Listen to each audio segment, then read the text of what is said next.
Oh, Hare Krishna, Krishna Krishna, Hare Hare, Hare Rama, Rama Rama, Hare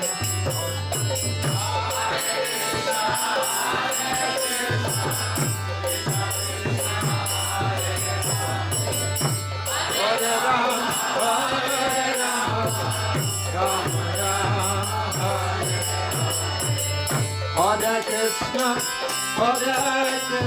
Krishna Krishna, Hare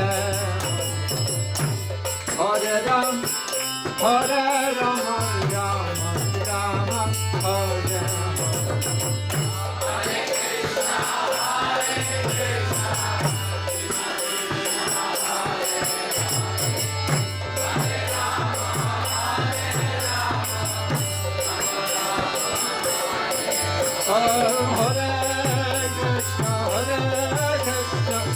Krishna Krishna, Hare Hare, Hare Rama, Rama Rama,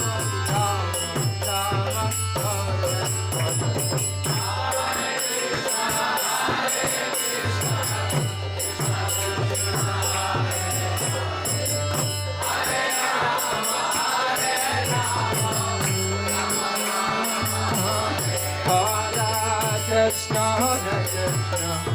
Krishna Krishna, Hare Hare, Hare Rama, Rama Rama, Hare Hare.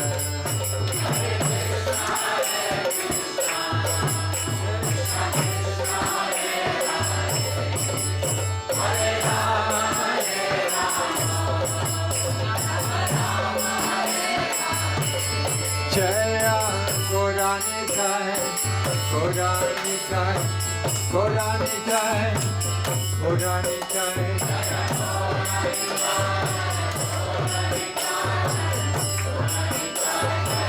Nitai Gaura Hare Hare Hare Gaura Hare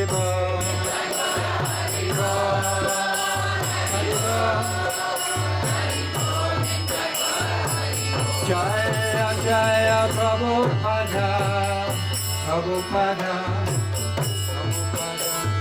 Prabhupada,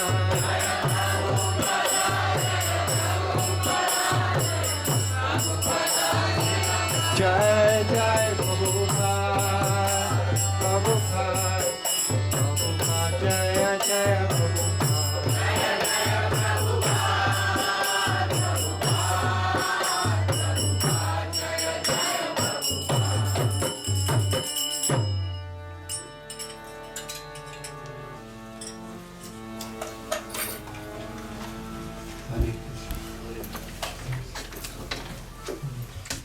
Welcome and thank you so much for coming, old and new friends.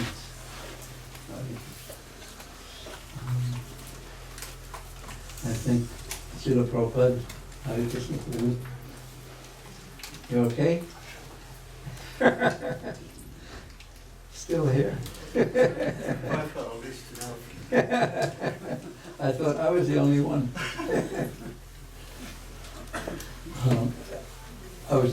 I think that Prabhupada and of course Nitai Gaur, Jagannath, Baldev, Subhadra Devi, and Radha and Krishna, everyone must be so pleased that all of you have come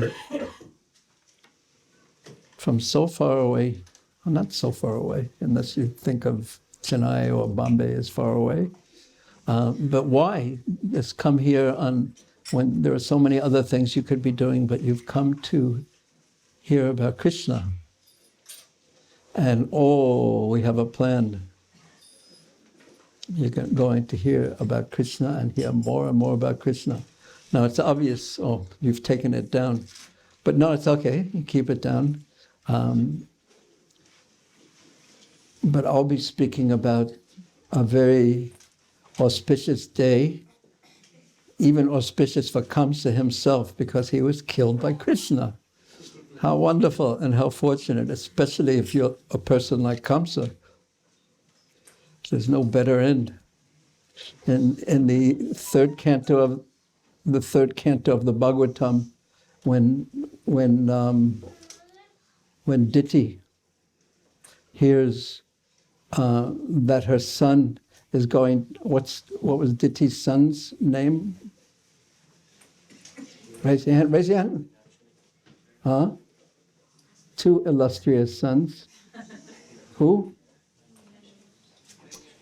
No one's raising their hand, and I can't understand anything. Raise your hand, please. Yes.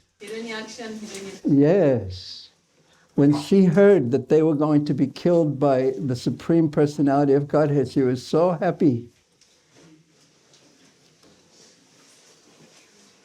She heard all of their bad qualities and then heard that they would actually be liberated by a different process than we use, but liberated by being killed by the Lord. She was so happy. She was overjoyed that her sons would meet such a blessed end. So not today, but tomorrow, Kaṁsa himself is going to be killed by Krishna. And I've already told you the end. But still stay till the end. And Mataji, she's going to tell you what she's going to be speaking about right now in awe. And it's such an amazing, topmost amazing pastime. Please. Hare Krishna. Hare Krishna. So it's again so nice to be here with you all and to see all the faces new and many who I've known for so long. I remember when Dhruv came to visit us in Perth, Western Australia, and he was 3 years old. And now he's grown and grown. 35 years old. So Melbourne is like a big family. And it's, I think, fortunate for all of us when we come together like this. So every year, as you know, we have our Govardhan retreat. And every year, my husband, he speaks the main katha during the day. And my role is my role is simply to read in the evening a pastime of Krishna. Now, why I say simply to read, that means that we hear about Krishna, but without the interjection of philosophy, which is normal in all of our classes. So this is not usually done. Normally we explain as we continue the pastime so that we can relate it to our own lives. But in Vrindavan or in Govardhan, it's such a mystical atmosphere that somehow or other you can hear about Krishna and soak in his beauty and his activities in a way that bypasses our normal daily life and our normal daily thinking. So last year, when we were in Govardhan, I became a little bold, and I decided to spend the evenings sharing the beautiful pastime of Krishna in the Rasa dance, which is perhaps the most misunderstood of all Krishna's pastimes because of so many reasons. So we can go into that at another time, but I would like to share condensed. First of all, we're at New Nandagram instead of New Govardhan, and instead of 5 nights, we have 2 classes. So I've condensed as much as I could into the shortest amount of time, and I hope that you will be able to absorb the sweetness of this beautiful pastime at the appropriate time.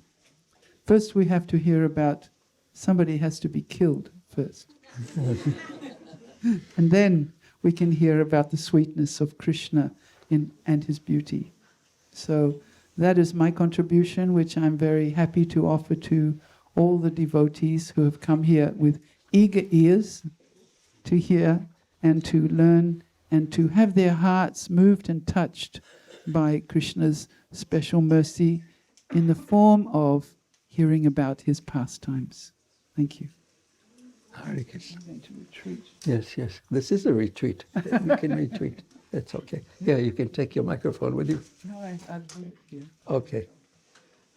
We never agree. So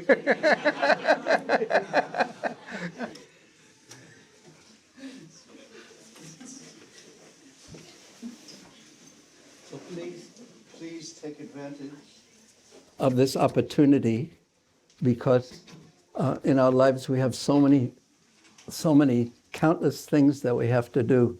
Have any of you ever noticed that you write down lists of all the things that you have to do today or this week? And how many of you have ever finished the list for even one day of what you have to do? Because it's something of a mystical occurrence that as soon as you cross 2 things off, 5 things appear on the list. But at this time, you should have, and especially the young gentlemen who are over here. Gopal, you ready? This is especially meant for you, okay?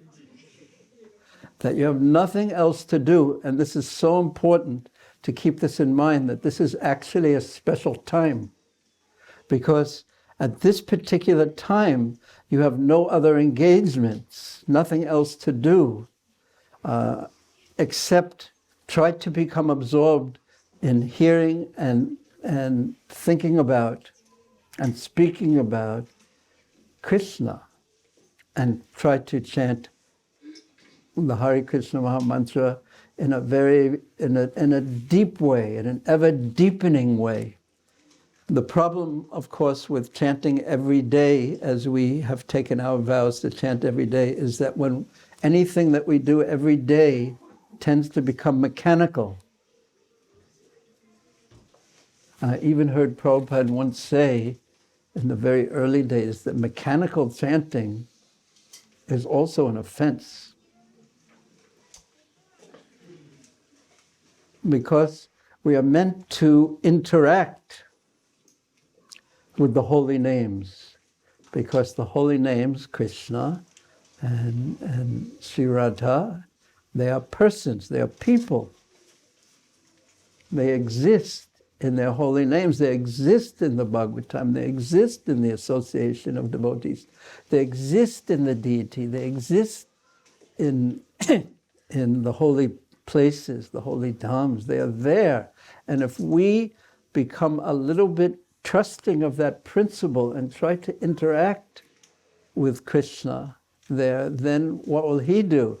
Well, when someone deals with you in just a mechanical way and doesn't really act as if you exist as a person, how do you reciprocate with them? But raise your hand. That's a real question.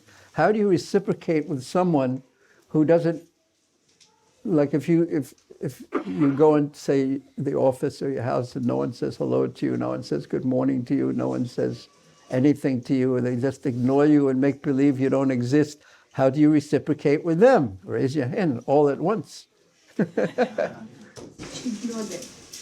You didn't raise your hand, so I'm going to ignore you. Yeah, you don't reciprocate. They don't deal with you. That's like, yeah, they don't deal with you as if you exist, as if you're a person. But on the other hand, when someone is so happy to see you, and smiles and just genuinely happy to see them, naturally your heart goes out to such a person. So Krishna, amazingly enough, because he's unlimited, that means unbounded, has no end.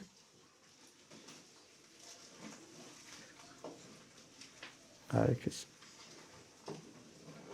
He's a person. Now this is inconceivable.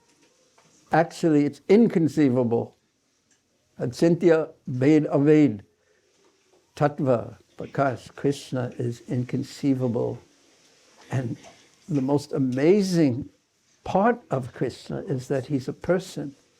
He's a supreme person. He's supremely attractive.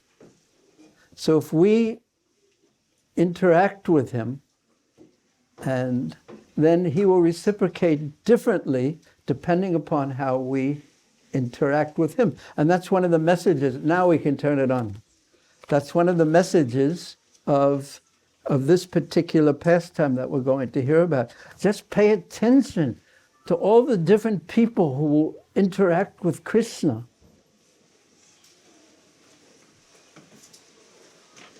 Okay, I know that all the young boys very much like to look at screens, especially ones that are about this big.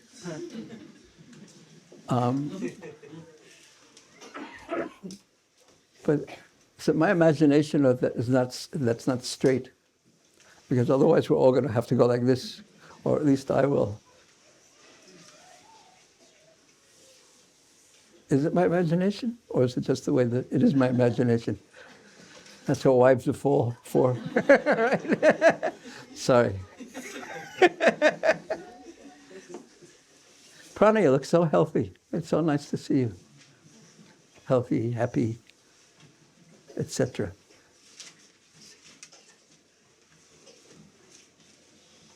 So just watch through your ears how the different persons will reciprocate with this unlimitedly beautiful Supreme Personality of Godhead, whose name is Krishna, and how he deals with everyone and how they deal with him. Now, I did bring it, but where is it? See if you can find my little timer in there. Now, there's a basket somewhere. Yep. Huh? Okay. Okay. There's a basket in the next room, and you know what's in the basket? Nothing. But it's not very exciting, is it? For all of you who are impersonalists and Buddhists, you should be thrilled that there's nothing in there. But what I hope will enter its way into the basket is questions. How many of you have little pieces of paper and writing implements? Okay, all you well-prepared people.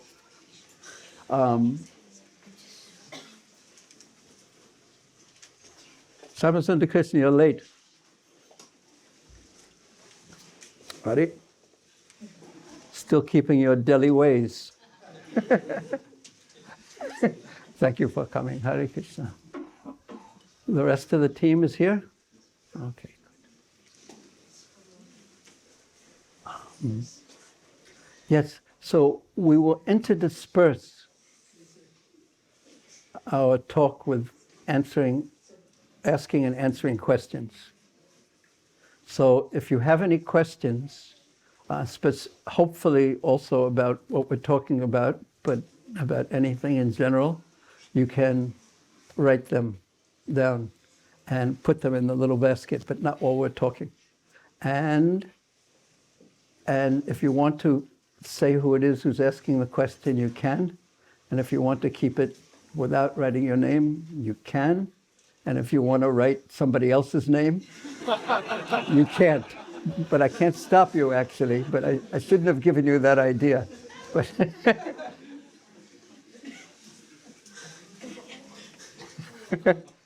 it's a good idea, though, isn't it? You can get so in a lot of trouble that way. Okay, so I would like to. This pastime is just. It's incredible. But the problem with these incredible pastimes, all of Krishna's pastimes, is one doesn't know where to begin exactly, because you could begin this particular one with like so many of the Janmashtami dramas done by the children begin with Devaki and Vasudeva on the chariot. Oh, one question, who's in charge of the boys? What do you mean? Huh? What do I mean? I mean, who's going to make sure that they don't move around and talk during the class? Oh. You. Okay, very good. Come on, man. Okay. Okay. I just want to tell you something. I'm the man and you're the boy. Okay, so if I'm the man, you're the boy. Okay, you're in charge. Now you have to make sure that everyone else, none of the other boys, that they're, and who's your assistant? It has to be him. Yeah, it has to be. Always pick the naughtiest boy as the assistant. No, it's actually, Gauranga, it's so nice. Everyone loves you so much. Who's going to take care of Gopal? That's special responsibility. Okay, he's yours. Okay? Okay, everyone else is. You have such a wonderful smile. Yeah? So innocent, so wonderful. No, okay, you sit over here. No, you come up here because you're the most intelligent of all, other than Gauranga. Sit over here. Hagriva, you have to sit right in front of him though. Okay, now we're organized here. Now I'm going to ask lots of questions and there's going to be an examination. So you have to listen very carefully. Okay. Namo Om Vishnu Padaya Krishna Pastaya Bhutale Śrīmati Bhaktivedanta Swami Namane. Namaste Saraswati Devi Gauravani Pracharane Navaste Shasunyavadi Praskati Devatarane. Om Ganataminandasya Jana Jana Salakaya Chaksu Samilatan Zaina Tasmai Sri Gurave Namah. Sri Chaitanya Manubhistam Stapitam Zaina Bhutale Sayam Rupakadamayam Dadati Sa Padantikam. Vansya Kalpatubhyascha Kripasindubhe Bhaja Patitanam Pabhyanebhu Vaishnavebhu Namo Namah. Namo Vishnu Padaya Krishna Pastaya Bhutale Śrīmati Bhaktivedanta Swami Namane. Namaste Saraswati Devi Gauravani Pucharane Navaseja Sanyavadi Vaskati Desatarane. One of the main points that the Krishna consciousness movement would like to make under Prabhupada's instructions is that the absolute truth, the Param Brahma, the Param Satyam, God is a person. A person. Not impersonal, not void, but a person who reciprocates individually with every living entity. Ishvara Sarvabhutanam Vidise Arjuna Tisthiti. He's in everyone's heart and also mysteriously in Goloka Vrindavan and also everywhere. But a person. And if we treat him like a person, he will reciprocate with us. Even if we don't treat him like a person, he will reciprocate with us in that way. And a second point, and I heard Prabhupada say this of all places in 1970 in Japan. We were holding a program in Japan trying to preach and gather some interested people interested in the Krishna consciousness movement, Japanese people, and Prabhupada sent a recording that we could play for them. Come in, we've been waiting for you. Come in. Come sit here with the other boys. He sent a message, and one of the things he said in that message was that we are trying to tell people that everyone has a loving propensity, a tendency to love. And that loving propensity for a young child first is placed upon his mother, then mother and father, then friends, and then later on that expands to his own family members. And then it expands and expands and expands. But unless our loving tendency expands to Krishna, we will never be satisfied. This is what the message Prabhupada gave to the people of Japan.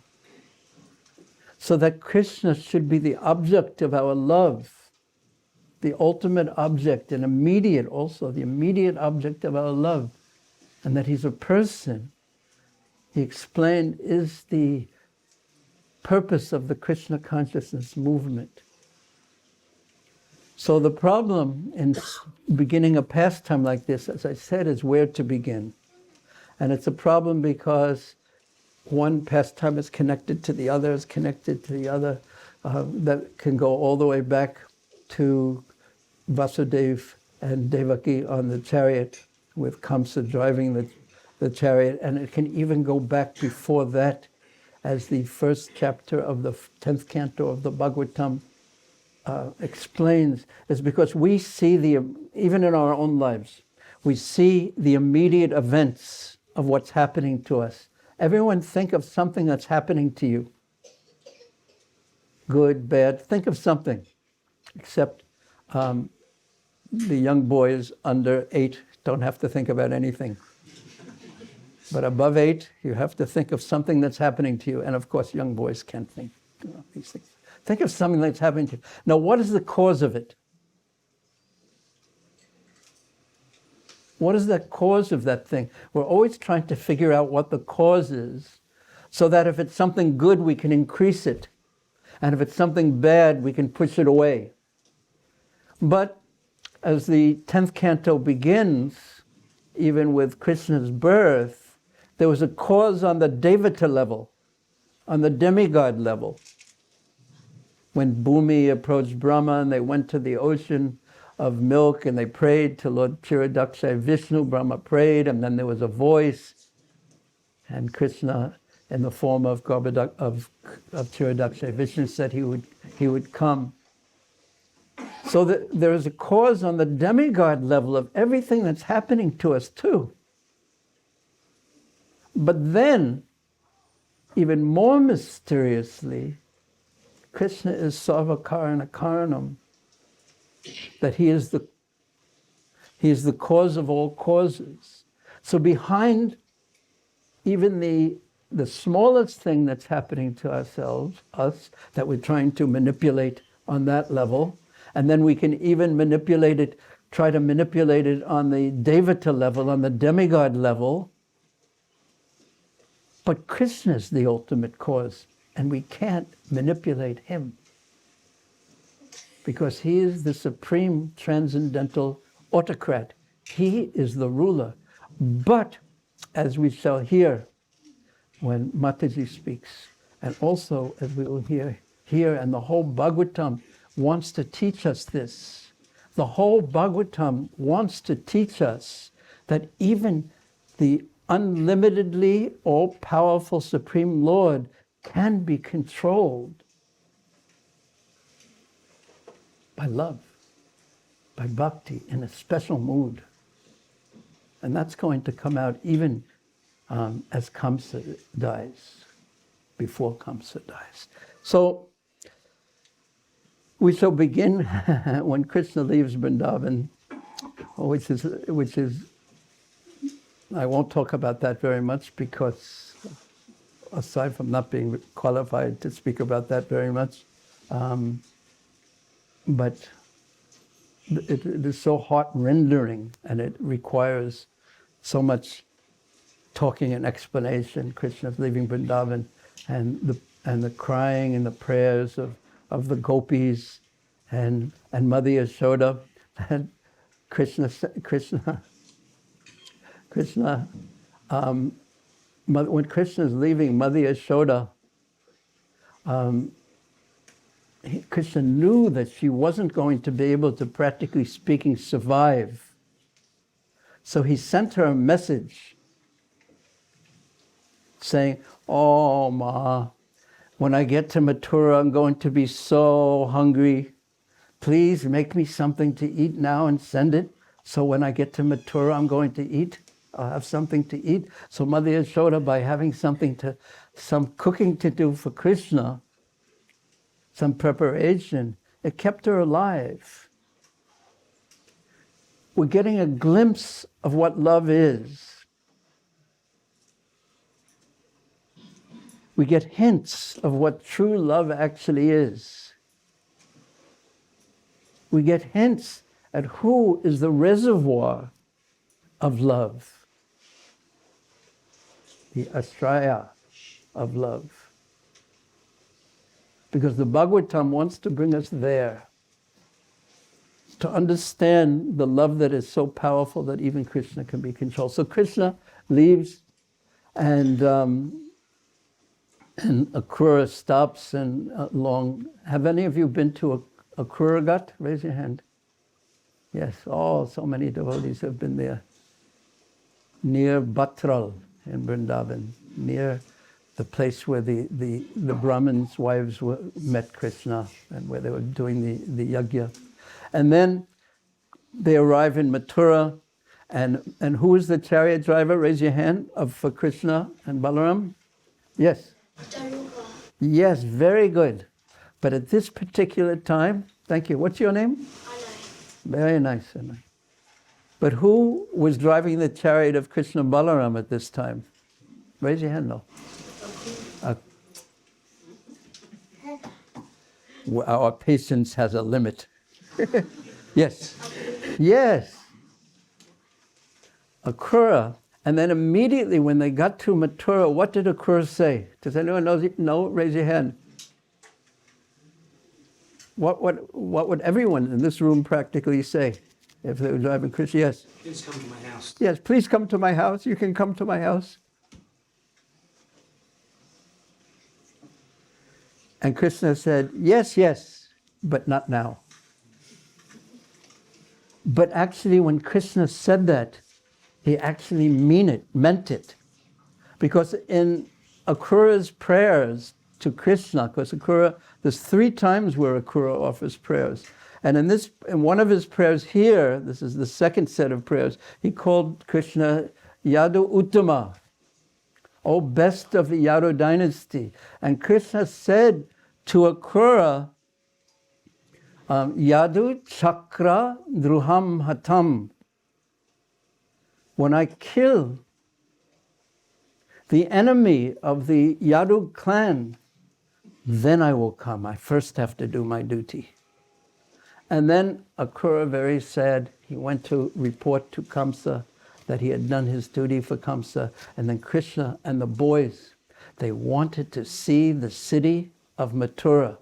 So the first person they saw, and we'll go over this quite quickly, they saw the washerman, the rajak, like the dhobi, the dyer of clothes, and all these pastimes are so wonderful, and I would love to speak about them, and Krishna willing, one day I will, but not today. And he killed him. Then Krishna went to a tailor. He took the clothes, and he dressed him. He took the best clothes. They weren't Kaṁsa's clothes, actually, even though the Rajak said that these are meant for the king Kaṁsa. They were actually, why couldn't they be the king's clothes? Raise your hand. But please raise your hand so I can actually do this. Why? Yes. Because you probably always wear new clothes, not rewashed clothes. Not only rewashed, but Kaṁsa's remnants. Not Krishna. Thank you. Very good. They were actually clothes, very fancy clothes that Kaṁsa had gathered, and they had been washed first, and then to give away, to distribute to his friends and relatives in charity at the great event.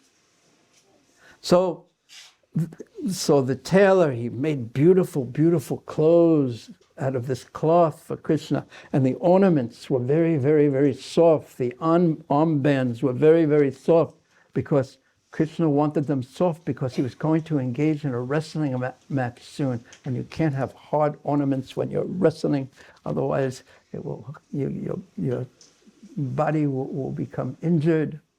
So then he went on, and then Krishna, he had nice clothes. He was wearing, because he was a village boy in one sense, so he was going to present himself to the people of Mathura for the first time. So he wanted to be dressed in such an amazing way. So he had this beautiful clothes made. And then he needed a wonderful flower garland. And who was the name of the person who made him that flower garland? Yes. Yes. Yes. What is your name? What? What? Okay, now I got it. You're Krishna. Nice. And so he was dressed, and he had this the most beautiful flower garland made of the rarest flowers, most fragrant flowers from Vrindavan. And then he saw Kubja, who decorated him. So he was dressed in such a outstanding way, Natabara, like a wonderful actor going on stage. And then he went to the arena where the Dhanurjagya, the bow sacrifice, and the bow was compared to a rainbow, or Indra's bow. So that means the rainbow was huge. And there's a whole story behind this particular bow. It was given to Kaṁsa by, does anyone know who gave it to him? But you have to raise your hand, please. Does anyone know who gave it to him? Parsuram. And Parsuram, when he gave it to him, said, "If you let's see if you can string this bow," because Kaṁsa was so powerful. And he said, "If you can't string it, it will kill you." So he strung the bow, and Parsuram told him that if this bow gets broken, the person who breaks this bow will be your death, the cause of your death. So when Krishna went to that place and the guards protecting the bow tried to stop him, the guards protecting the bow tried to stop him. Hey, what did I just say? Huh? What? Huh? No, I didn't say that. That's what you said. Do you know what I said? No. Okay, would you like to hear? Yeah. Okay. The guards who were protecting the bow tried to stop him. "You can't go here, Krishna, you can't go here."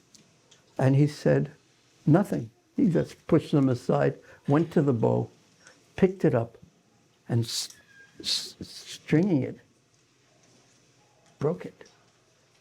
And it made such a loud cracking sound. And Kaṁsa heard that.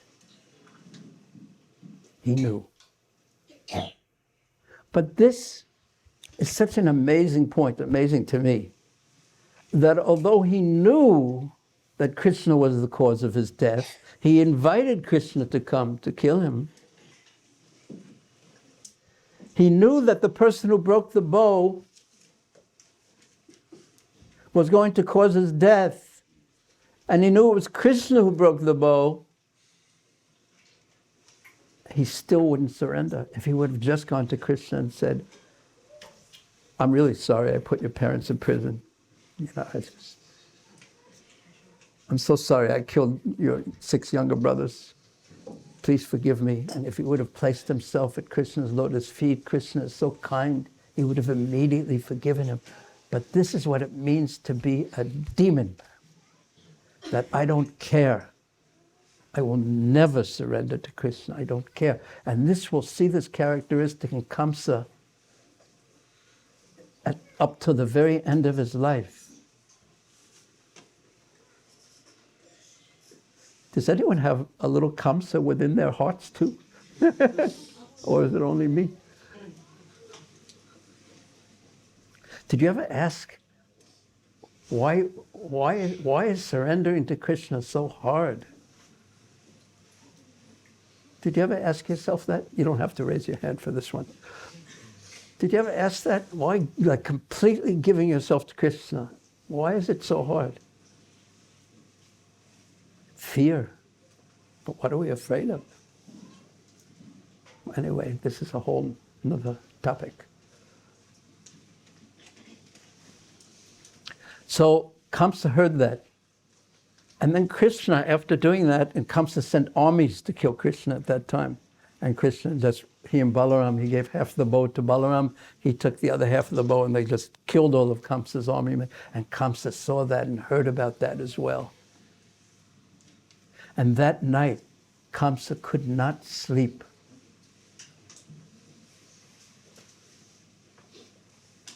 Did not sleep for one moment even. He was just so worried and so full of fear and anxiety. And then, when Krishna went back after that, he was just laughing and playing with his friends. He had gone with his cowherd boyfriends. He just laughed and played, and he was in no anxiety at all. And when he got back to the camp with his father, Nanda Maharaj, who was Krishna's father? Thank you.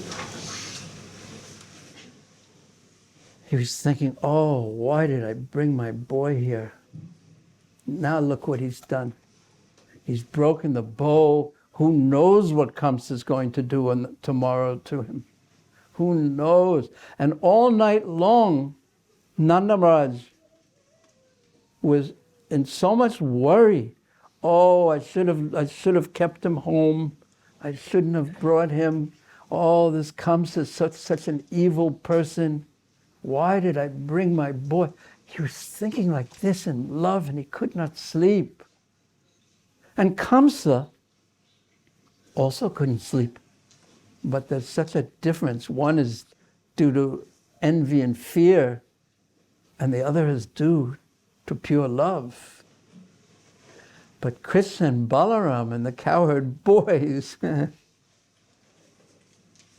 Krishna, the food that Mother Yashoda had cooked for them, some rice and milk from the best of cows in Vrindavan, because Mother Yashoda always had the best cows, the Padmagandha cows, whose fragrance was like a lotus.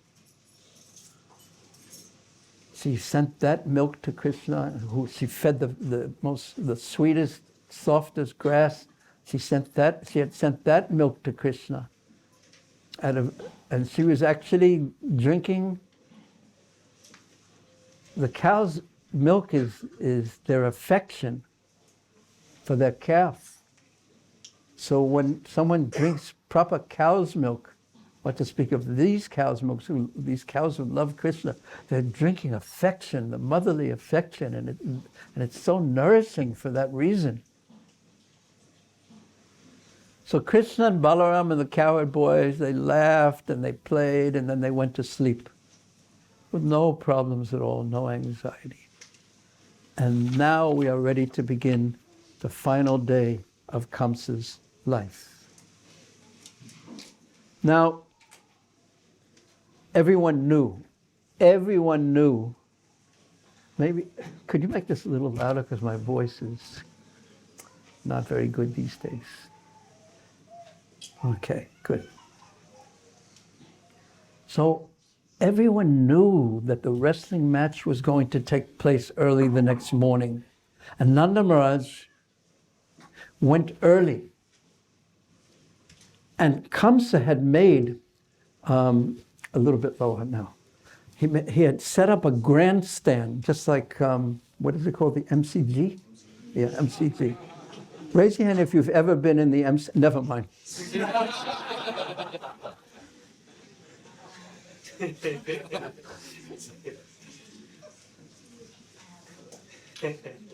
Anyway, so many funny cricket stories I could tell, but I won't. I shall refrain. But a whole grandstand. And in the middle, he had put this wrestling arena, and he had decorated everything like we decorate the temple on a holy day with garlands and flags. He had decorated the whole grandstand like this. And he was sitting there, very proudly, thinking himself the best of kings. Kaṁsa was sitting there, very proudly. And on one side, he had Vasudeva sitting. And on the other side, he had Akrura. And the grandstand was completely filled with the Mathura Vasis. Nanda Maharaj also and the cowherd men, they were there. And everyone was just waiting for the great event. And the wrestlers were there. And these people were huge. They were like mountains. They were huge, powerful wrestlers. And Nanda Maharaj walked in. And Krishna wasn't there. Krishna, before Nanda Maharaj left, he had gone to the river. What river flows by Mathura? Raise your hand. Yes. Thank you. The Yamuna River. So they were the boys, they were playing in the Yamuna, they washed, and they were just joking and playing, but they didn't come. They were just completely disregarded Kaṁsa. Everyone is waiting. And Nanda Maharaj, when he walked in, he brought all the taxes, the gold, the cow products. He brought everything to Kaṁsa, and he presented them. And Kaṁsa said to him, "Oh, Nanda, you've come to Mathura. You arrived yesterday. My messengers told me." Messengers mean spies. "My messengers told me you arrived yesterday, but yet you didn't come and see me. Why? Were you afraid? Were you afraid that I would be angry that your son, Krishna, had broken the bow? No. No reason to be afraid at all. I know he's very powerful. Don't be afraid. Everything is fine. Just please, if you could encourage him to come." So Nanda sent messages, "Where is Krishna?" The king is waiting. The king is waiting. And the king Kaṁsa, he had placed, there was one entry to the wrestling arena, to the arena that had a small door. And that was the main entry. And Kaṁsa had placed the elephant whose name was, raise your hand, do you know?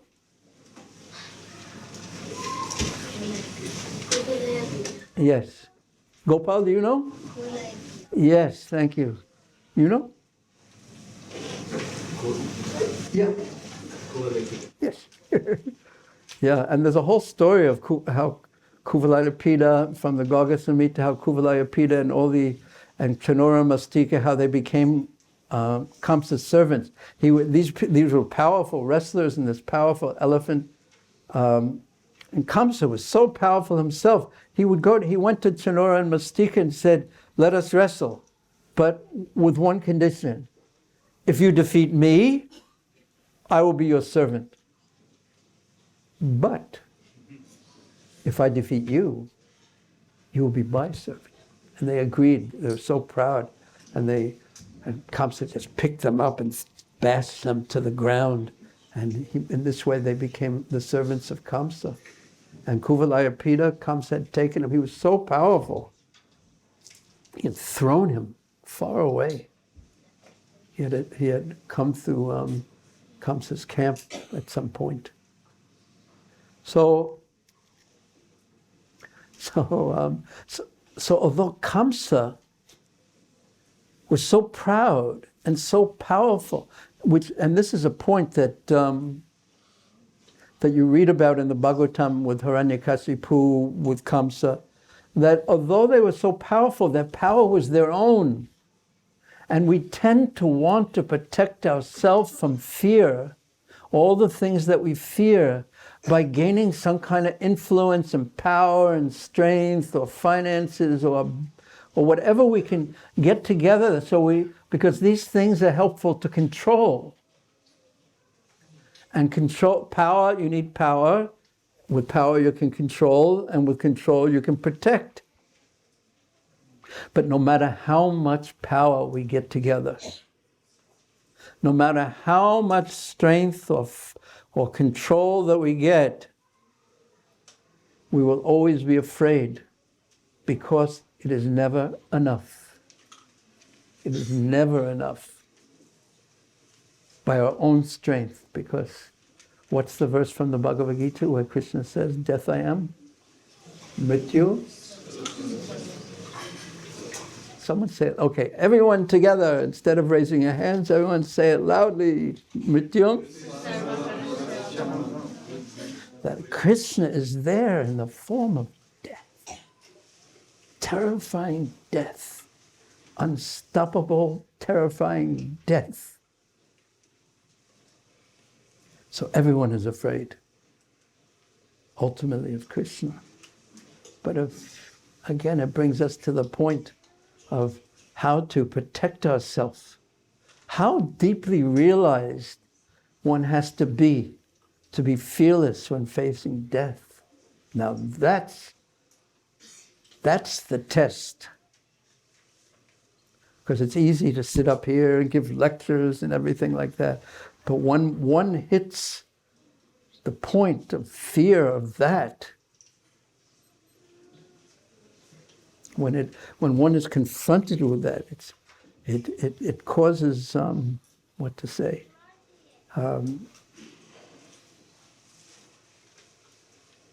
Did any of you ever stand on top of a tall building and sort of look down?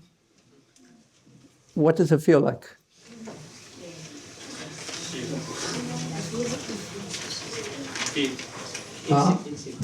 Huh? Okay, what does it feel like? Not what is it, how could you describe it? Mataji, what does it feel like? Yeah.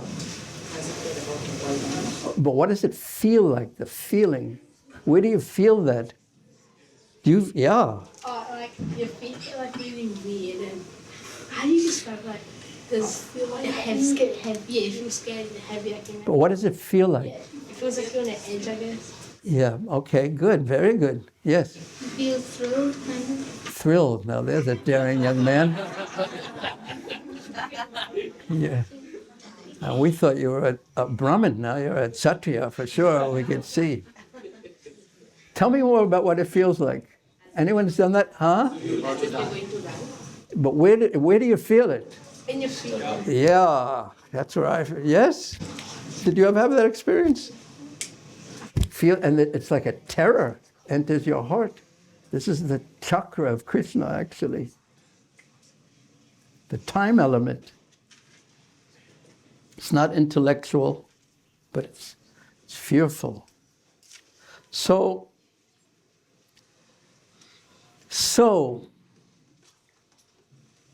Kaṁsa was fearful, even though he was so powerful.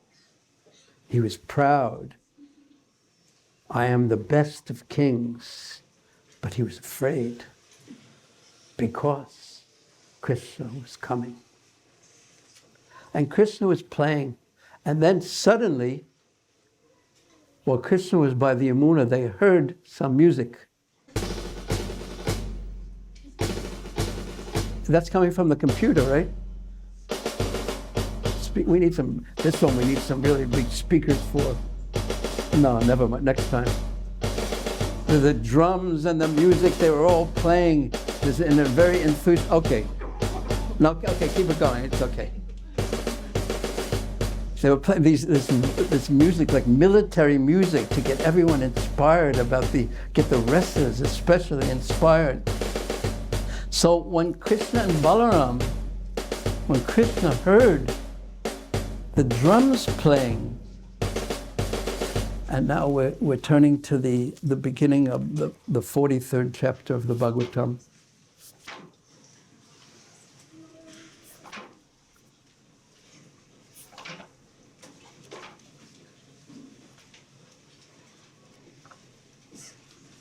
Does anyone know what the 43rd chapter is? If the 44th chapter is called the killing of Kaṁsa, what's the 43rd chapter called? What's the 43rd chapter called? Dr. Cody, do you know? Yes. Krishna is this one. That's the one, that's the 41st. But good one. What's well, you're going to find out. Deliverance of Kavali. Excuse me? The deliverance of Kavali of Pita? Yes, except it's called the.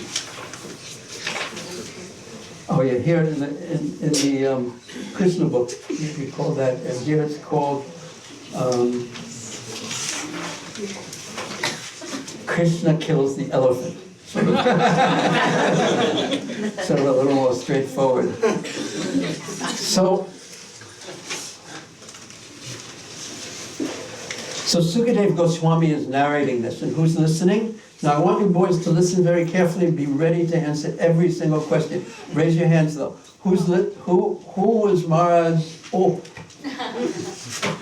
Who was Sukadeva Goswami speaking to? Raise your hand. Yes. Yes. Gopal who? Very good, very good. So he says, O chastiser of enemies, Krishna and Balaram, having executed all necessary purification by the river Yamuna, bathing and doing whatever ceremonies they did, they heard, we'll try that again, they heard the drums sounding, the kettle drums resounding in the wrestling arena.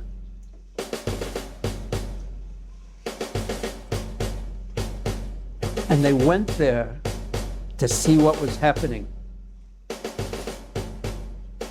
Now, Krishna was thinking, Kaṁsa still wants to continue this. Even though I've given him a glimpse of my power, I've killed the washerman, I've broken the bow, and still, he is keeping my parents in prison, Vasudeva and Devaki, in prison. So, we will show him more. So, they went there, Krishna and Balaram and the cowboy boys went there to see what was happening. Now, when Krishna reached the entrance to the arena, because Kaṁsa had placed this elephant outside the door, because the door was small and the elephant was, what's a better word than big? Enormous. Enormous. And another word, huh? Gigantic. Gigantic, yes. Yes, wow, we're getting into a really big word. And huge, big also. And when they went there, so he had placed them outside because he didn't want to, but the elephant and the elephant keeper, they had a specific order to kill Krishna. But he didn't want to make that obvious. So he placed the elephant outside the door, the entrance into the arena, so it was natural. Obviously the elephant couldn't get in because the door was small. And the elephant was? Bigger than the door. How many times bigger than the door? More than one. Yes? How many times more than one? 5? Maybe a bit too big. Yeah, 4. Huh? 4. 4. You want to be realistic. Yeah. He was so many times more bigger than the door. 4 wasn't one. Yes, back to more than one. But he was huge. Remember, he was huge. I mean, the elephant is huge. He was, even amongst elephants, he was huge and powerful. So, Krishna saw the elephant Kuvalayapita blocking his way. And the Mahut, you know what Mahut means? Yes. The elephant dragon. Yes. And there's a particular, in English it's called a goad with a point, because elephants have very thick skin. So, and what is it called in Sanskrit? Ankush.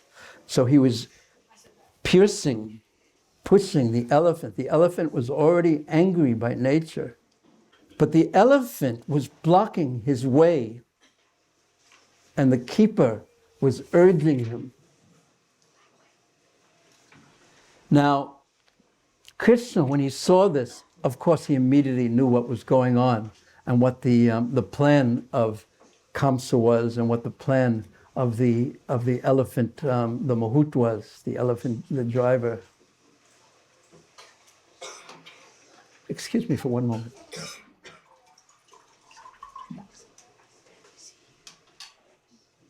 When Prabhupada would drink, he would just go in Vrindavan style. And in the early days of the movement, when we saw Prabhupada do that, just like pouring water into his mouth like that, we thought, this is the most amazing thing. It was just so graceful.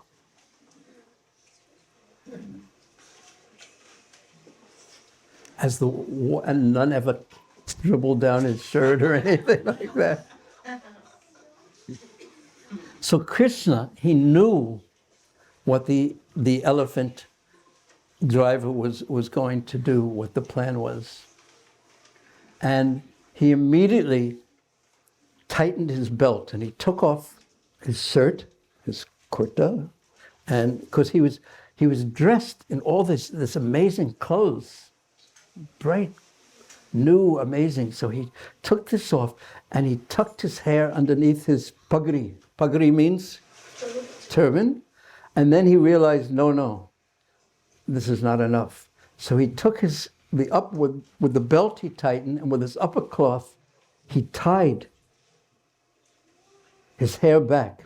So our acharyas explain why he did that. So why naturally would you think he would tie his hair back? Why? Ready to fight. Ready to fight. Okay, but why did he tie his hair back? What would you think? To avoid obstruction in his vision. So yeah, you'd think that he didn't want, in the middle of a fight, you wouldn't want your hair coming in front of your eyes because you wouldn't want your hair to come in front of your eyes. But our acharyas explained that Krishna tied his hair back because he was going to kill the elephant and the elephant keeper. And he didn't want them not to be able to see his beautiful face while they were dying. Because that way they would be thinking about how beautiful Krishna is, and that way they would easily attain the spiritual world. Because everything that Krishna does is so wonderful, actually, and so delicate, and has so much meaning. Not like all the things that boys do when they're just playing and not listening, that don't have any meaning at all. Yes. Wow. Oh no, just that he lost his ball, so then he was trying to find it, and then he had it. I know it's complicated. No, you tell me about it later. But yeah. But maybe you could. Okay. Did you get your ball back? Huh? Whose ball? Whose ball? Okay. Okay. Whose ball is it? Raise your hand. Whose ball is it? Where's the ball? Okay. Bring it up here. Right on the teacher's desk. I'll pass it up. Okay. How many do you have? Only one. Oh, it's a ping pong ball. I don't know. There's something about a ball. That when you're dealing with boys or men, if like a ball comes by, like the little boy comes out and all the men too, and they start going for the ball and playing with it. Me also. But okay. Well, you can take it back at the end. Yes? Is it okay? Okay. So Krishna tightened his belt and he tied back his hair, and then he said 2 times, he said, "Oh driver, ambasta." He didn't say Muhut, ambasta. Oh driver, move aside at once and let us pass, because he was blocking the entrance. And if you don't, on this very day, and here's Krishna. Now, Krishna at this time is like 8 years old. Who's 8 years old? Raise your hand if you're, okay, stand up. 8 years old. Oh yeah, Krishna's 8 years old. Okay, stand up again. Okay, well, later on we'll need you to do this again, okay? Okay, but okay. So he's just a little boy, and the elephant is a minimum of how many times? 4 times bigger than the door. Yeah, and he's huge. And little Krishna's threatening them and says, if you don't move aside on this very day, I will send both of you. I will send both you and your elephant to the abode of Yamaraj. I will kill you both. So the elephant had a demonic nature. There's some elephants that are actually quite well-mannered, and some are demonic, and same thing with human beings. And the elephant keeper was a servant of Kaṁsa, and he was demonic. So immediately upon hearing this, he took his goad, the ankush, and stuck it into the elephant to make the elephant angry. And he goaded his furious elephant. The elephant was already furious. What's a synonym for furious? Raise your hands, boys. Yes. Angry, but like angry is here and furious is here. Extremely angry. Bahut angry. Yeah? But good.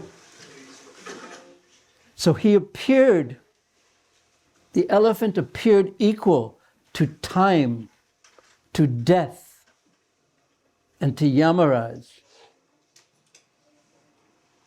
So he goaded him further into attacking Krishna. Now, Sukadeva Goswami is speaking to whom? Parikshit Maharaj. Yes, and Parikshit Maharaj is in anxiety, but he knows that Krishna is the defeater and the controller of time and death in Yamaraj. So by him saying this, see, because when devotees hear this, it's not like some story. Oh, this is a nice story like the Krishna cartoons or something like that. It's, a nice story like that. No, there is an interaction, a personal interaction with Krishna. And when Krishna is in danger, they feel anxiety. Because this is devotees. They feel anxiety because they have sambandha, they have relationship with Krishna. They have an identification with Krishna as a servant.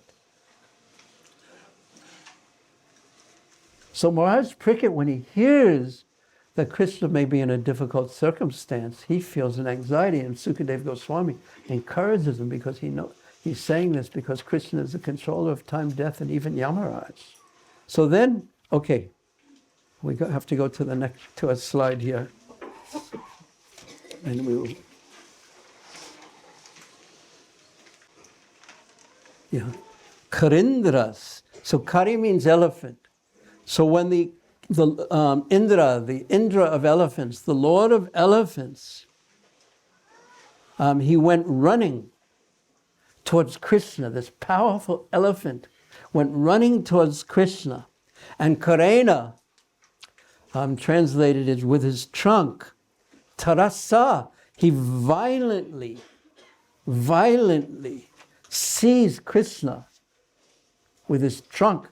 He grabbed Krishna with his trunk, because the elephant basically has two weapons, the trunk and what's the other weapon? Yes. Yeah, 3 and 4. Very good. But what else does the elephant do? If the elephant is angry at you, what does he do? He tramples you with his legs.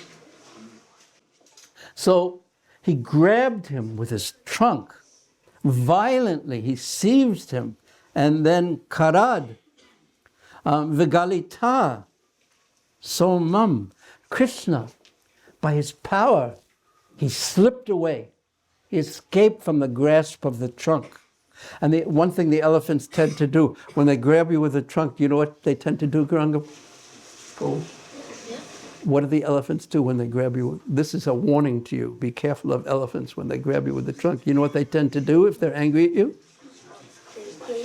But what do they do? If they were pythons, they would squeeze you, but the elephants don't do that. You know what they do? They'll throw you away. They don't just throw you away. They go like this. Does anyone know how to make a proper elephant sound? That sounds like a mouse. Anyway, they take you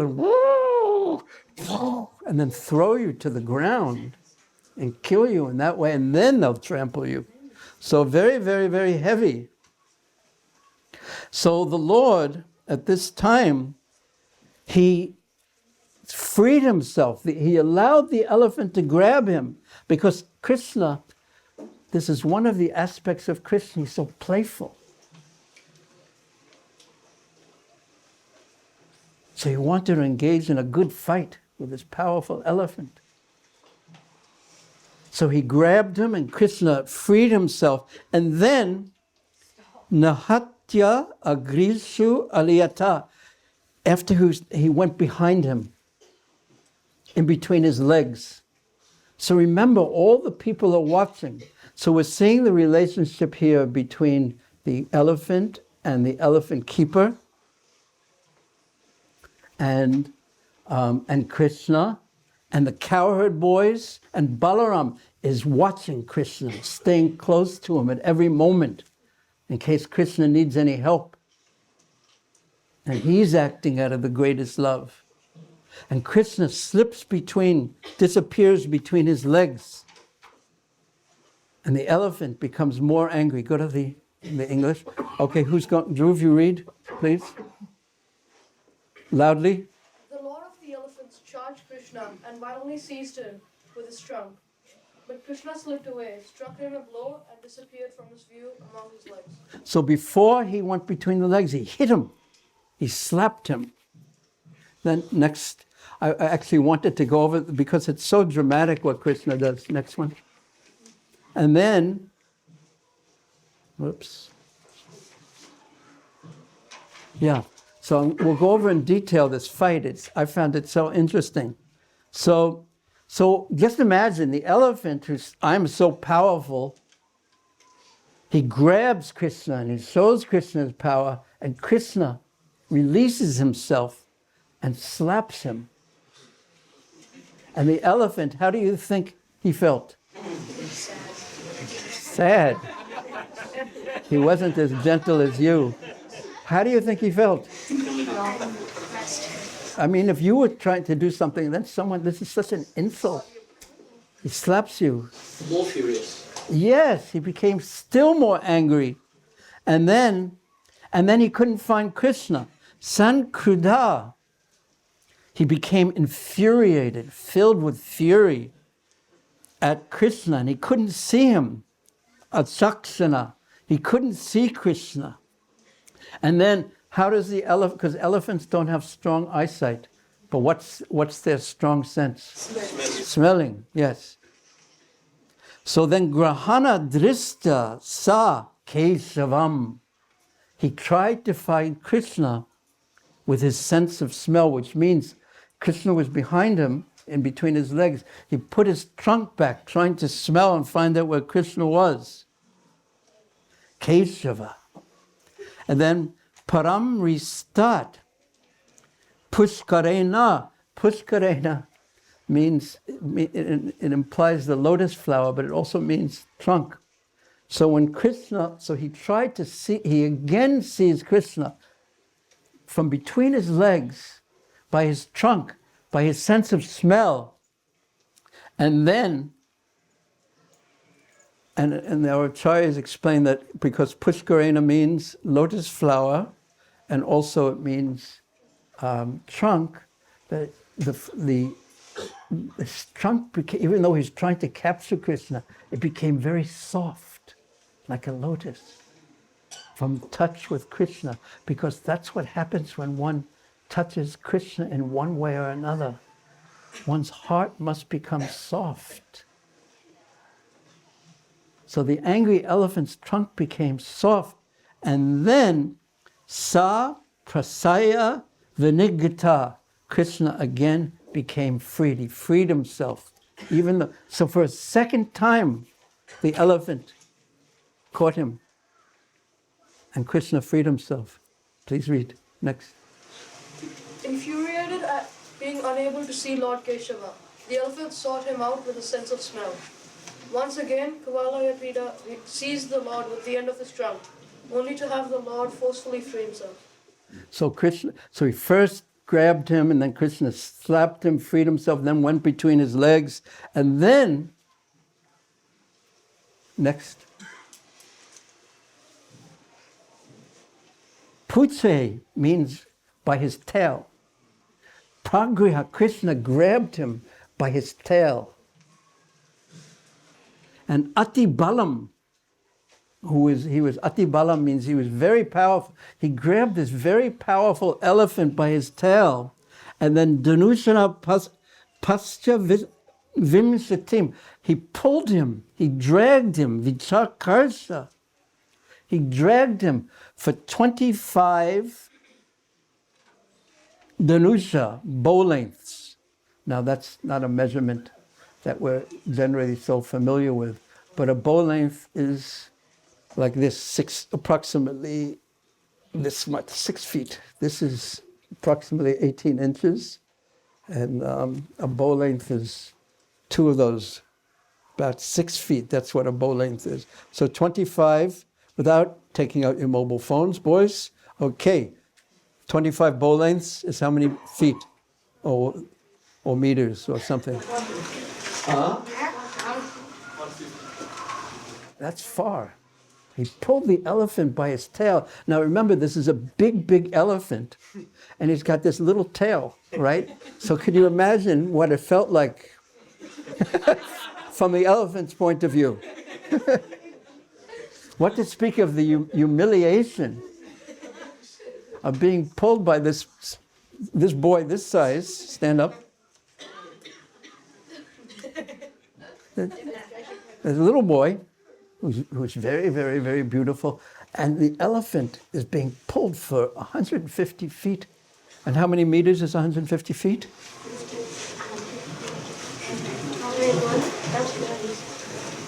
It's hard to do this stuff without your mobile phone, isn't it?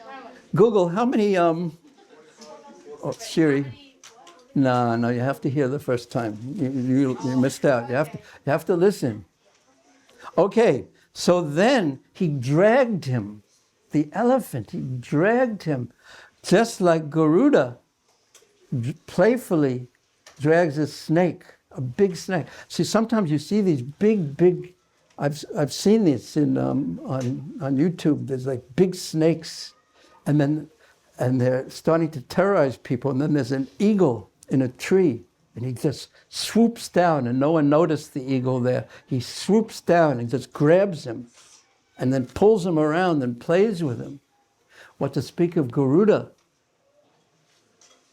So Krishna dragged him. He caught him as easily as Garuda might drag a snake. Okay, next, read the English, please. Lord Krishna then grabbed the powerful Kavalapida by the tail and playfully dragged him 25 bow lengths, as easily as Garuda might drag a snake. Next. So Krishna is such a hero. And remember, his cowherd boyfriends are all watching him.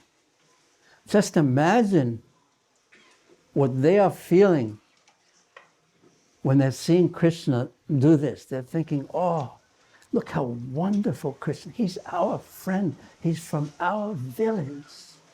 Krishna's so wonderful. This elephant is nothing. And they're cheering Krishna, and they're so happy. And then Sa, so he's pulling the elephant, right? So the elephant is powerful. So Sa Paryavartamanena, as he was being moved to the left and then to the right, Krishna pulled him this way and that way. The elephant would go, when Krishna would pull him to the one way, the elephant would try to capture Krishna and go this way. And the elephant would go this way and Krishna would go the other way. And then the elephant would turn around trying to catch Krishna on this side, and Krishna would go this way. So as he's being pulled, the big elephant is being pulled from one side to the next, to the next, to the next, this side, back and forth and forth and left and right. Just like Krishna used to do when he was a little boy, when he would be playing with the calves. He would pull them this way and the calves would be trying to run and Krishna would pull them. Have you boys done that to calves? You shouldn't to the calves. I've seen boys do that, Gurukula boys sometimes. Pull them this side to that side because they read about it in the Krishna book and they say, I can do that. And the calves become, I've seen one boy, just like this, you know how the surfers ride a wave like that and they get on the wave. So I've seen one boy holding onto the tail of a calf and sort of like surfing along, being pulled along.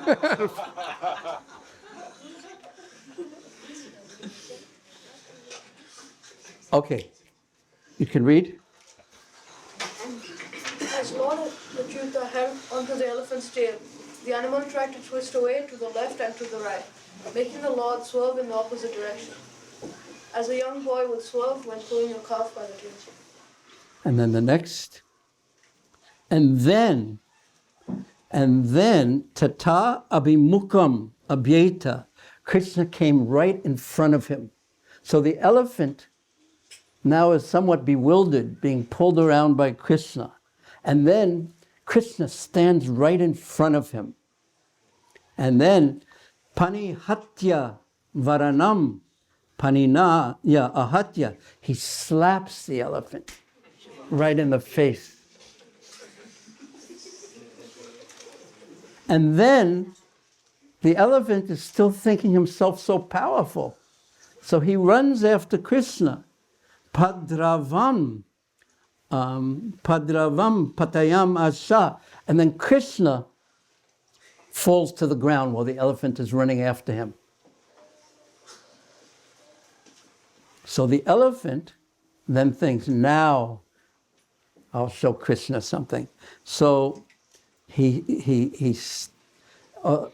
falls to the ground and the elephant tries to grab him. And then Krishna gets up and he just allows the elephant to touch him, almost touch him and touch him. So with each step, he's getting close to Krishna and touching him. And Krishna keeps running away and just a little out of his sight. And the elephant is becoming angrier and angrier. And then when Krishna falls to the ground, the elephant gets down on his knees. He thinks, now I have him, and he's going to kill him with his feet, tusks,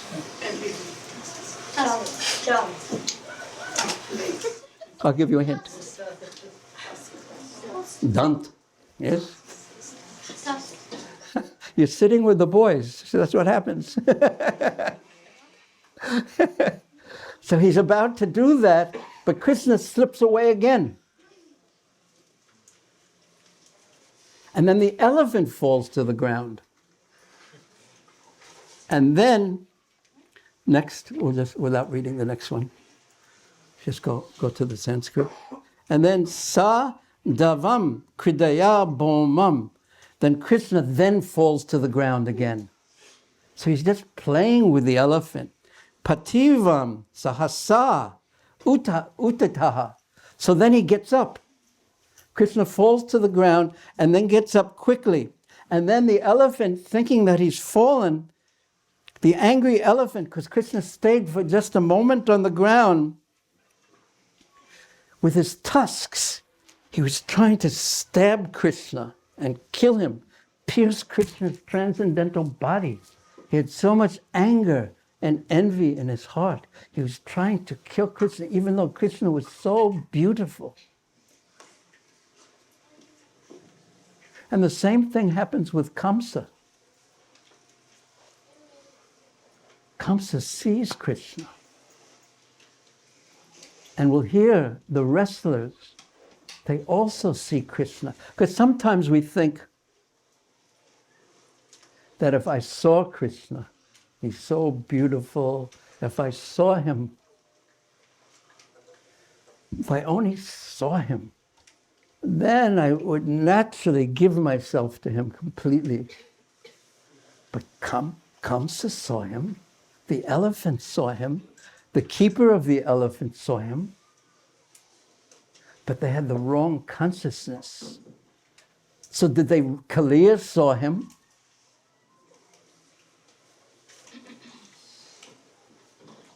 Casey saw him, Aristasura saw him, but without the right consciousness, because it takes the right consciousness to see Krishna. And therefore, what we're trying to develop as aspiring devotees, as servants, trying to become servants of Guru and Vaishnavas and Radha Ballava, Nitai Gaur, and Jagannath Baladev Subhadra. We're trying to develop the right consciousness that will allow us to actually see Krishna. And this point will come out very soon in a most wonderful way.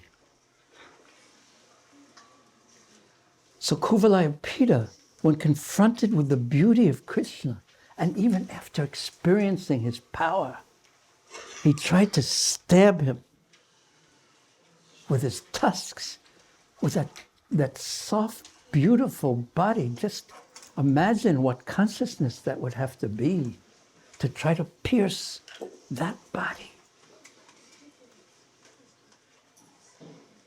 Kill Krishna in that way, because that's such a painful way. Painful. I mean, inconceivable to even consider doing that to anyone, but what to speak of to the most beautiful, effulgent, all-attractive person. The object of everyone's love. And he was the object of their hatred, their envy, their anger.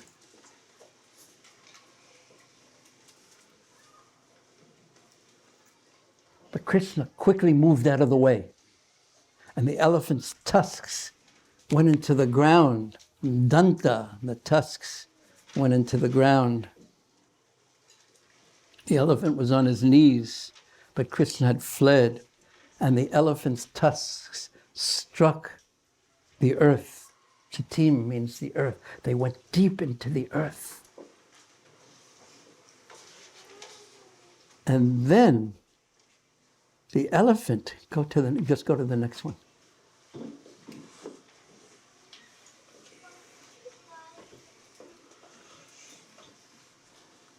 Sva Vikrame Patihate, the elephant's power was thwarted, it was ended, it was ruined. And he was so proud of his power. See that, and Prabhupada one time he said, when he was in the last year of his life, he said that an old man cannot be proud. Why? It's because in our life, we have some strength, we have some intelligence, we have some beauty, we have whatever skills and abilities we have. And we're proud of them. They're gifts, some abilities. Who is the best table tennis player amongst the boys?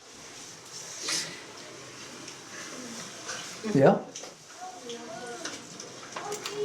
Don't be proud, okay? Because in 1 second, and that's what happens when you become old, is that you start losing teeth, strength. Don't mention that. You have to get personal, huh? Thanks. Hair, so many things, all the things that we're proud of in life, as if they're mine, as if I caused them and I made myself like this. We start losing them one by one until really at the end, we're completely dependent on others and basically powerless and fearful. Because all the things that we rely on in life to protect us, they prove to be not capable of protecting us. This is sure. So where will our shelter be at that time? So we want to really practice in our life taking shelter of Krishna. I mean, not that we want to get morbid and, make everyone have a bad day and ruin their digestion, because we can give those kind of classes too. Make everyone feel really bad. Just talk about death all the time. But let's talk about Krishna. Time, Yamaraj, and death itself. Krishna is the controller. So that's really the art of life, living in such a way that we take shelter of Krishna. Practice. So the elephant, his prowess being thwarted. You know, this reminds me of it's a little story. Sometimes, you know, how do the devotees, do the brahmacharis do this in the Melbourne temple? They, in the middle of a kirtan, they hold their hands like this and swing around. Oh. Huh? Okay, the boys, not so bad. But one time I was in Vrindavan, and personally, I noticed that when everyone's doing that, they look at each other, and they're right in front of the deities. No one looks at the deities, no one looks at God, no one looks at Radha Ballava or anyone. And they have this wild smile on their face that I can't understand exactly. But because maybe I'm older, maybe, and I couldn't do it now. So anyway, so usually I guess in Vrindavan I mind my own business, you know, and let everyone do what they're going to do. But except Krishna's telling me something. He's telling me I have a cramp in my left leg. Then I'm not such. What do you think about this one, Hayagriva? Ow, it hurts. Krishna, Krishna, yes? Krishna will take care. So in the temple, I saw these brahmacharis doing this, swinging around, and there were so many guests. You know, Vrindavan temple, it's so crowded. It's like doing it in the middle of this room here with all the devotees here. And first thing I do is move as quickly out of the way as I possibly can, because there's no consciousness of anyone when they're doing it. But then I saw, and then I was going. They knocked over this old lady. Yeah, but because she was a Brijbasi old lady, she didn't even notice. I got angry. Anyway, Krishna Balarami. But there was a point in this somewhere. Oh yeah. So the elephant she was different. So I noticed that when people bump into me sometimes, which happens in Krishna Balaram Mandir sometimes, then I tend to get, what? You're bumping into me? I get angry like that. So what to speak of if you're trying to do something and you're powerful and you're used to being the most powerful, and then suddenly Krishna's playing with you like this in an insignificant way. So the elephant, he's been humiliated, because elephants have feelings too. Really, they do.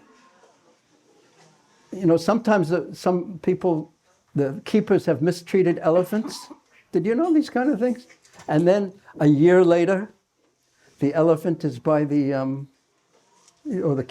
same person is walking by the wall, and the elephant goes and like presses them.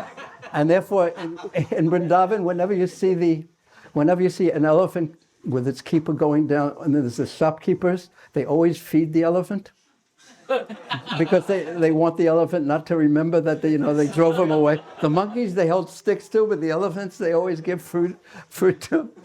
Did you see that? Did you notice that? Now you'll notice this. You'll see next time you see an elephant in Vrindavan.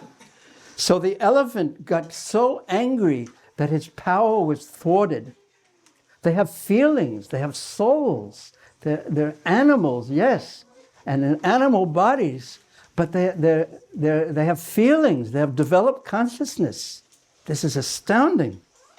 So he became so furious, and the elephant keeper pushed him still further, and with full fury, with full anger, he charged Krishna once again, intense anger.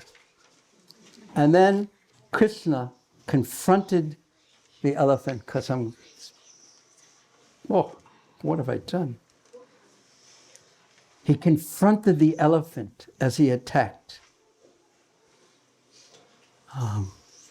Tam apantan asadya. He confronted the elephant just as he was attacking Bhagavan Madhusudana, the Supreme Lord.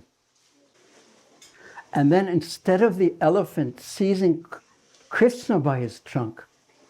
Krishna seized the elephant, panina, with his hand, his hastam.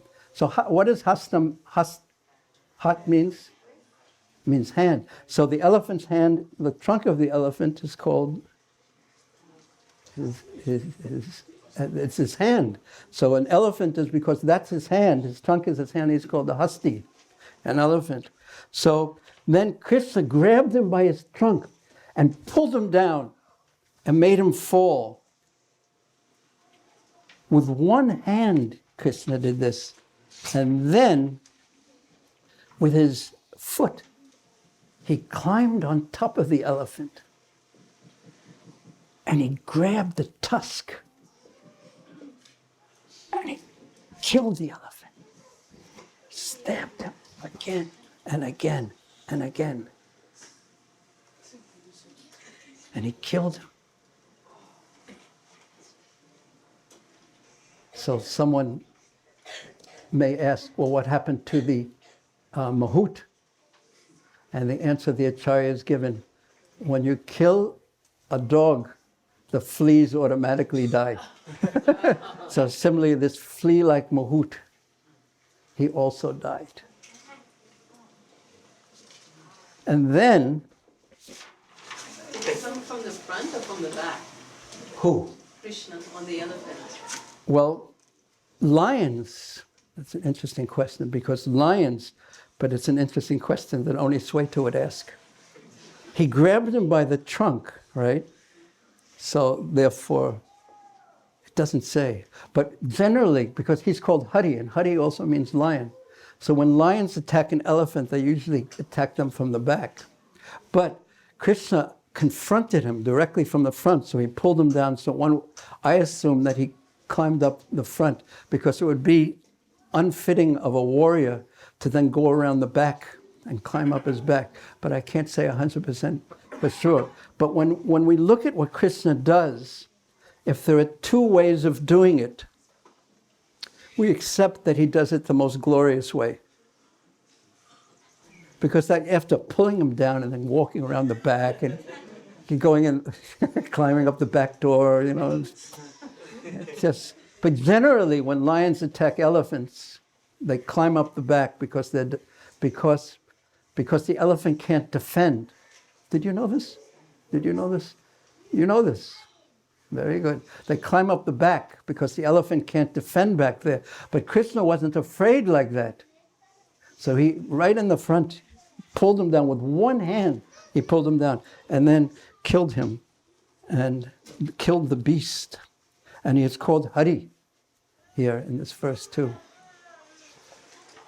And Hare also means lion.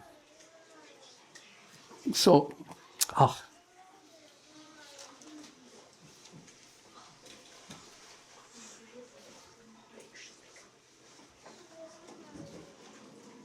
when Krishna does something, he does something so wonderful. He does everything in a wonderful way. So then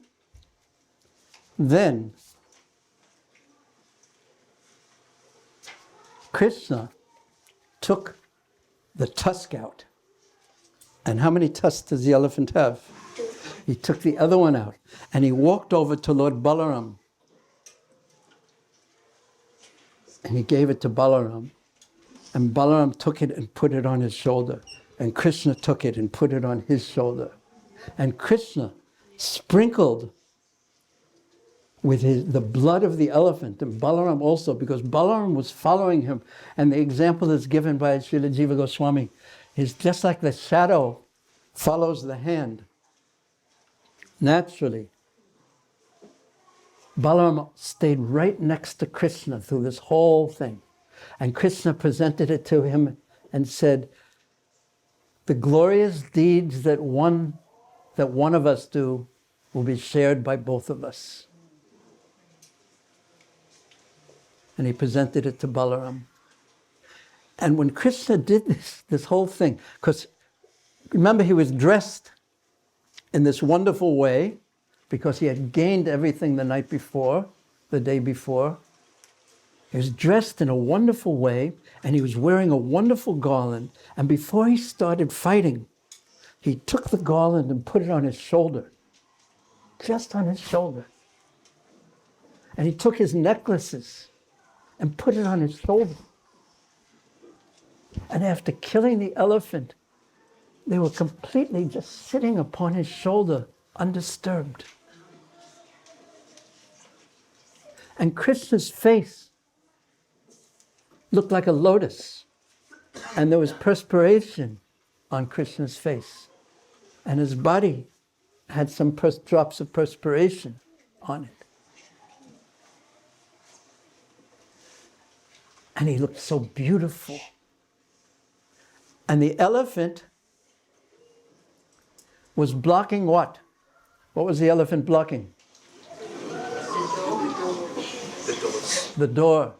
And now the elephant no longer blocked the door. And yeah, we're almost ready for this verse. And this is a very important verse. And then remember, just you have to get a picture of this in your mind. There's a big grandstand. And in the seat of honor, Kaṁsa is sitting. And who's on one side? And who's on the other side? Akrura. And upon Kaṁsa's head is a golden crown that's studded with diamonds. Please.